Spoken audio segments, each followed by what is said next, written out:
los labios al mirar tus ojos. Belleza serena que enamora con su enfado. Tus ojos son espejos que reflejan tristezas, son lágrimas ocultas, susurran sin palabras. Mujer, porque sigues aferrada a tu pasado, deja que muera, comienza a vivir amándote a ti. La vida hoy te llama, es tiempo de renacer. Aquí estoy yo, un nuevo amor que quiere florecer.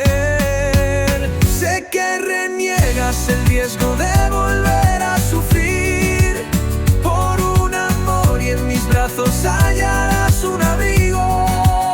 Entiende por favor ese puente sin cadenas, listo para abrazar y borrar tu dolor por amor.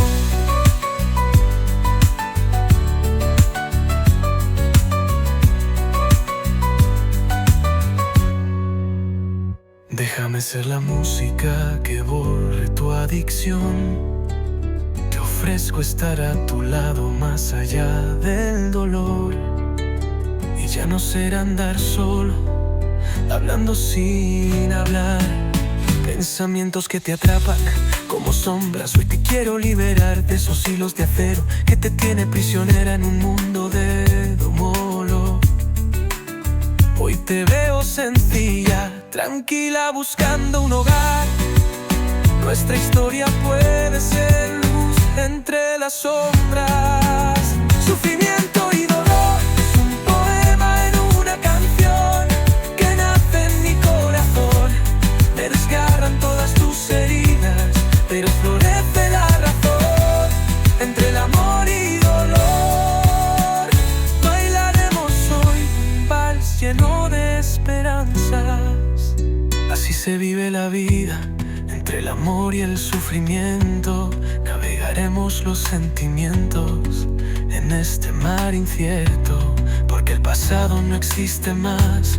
Seamos solo dos, que podemos ser y amar, dispuestos a renacer.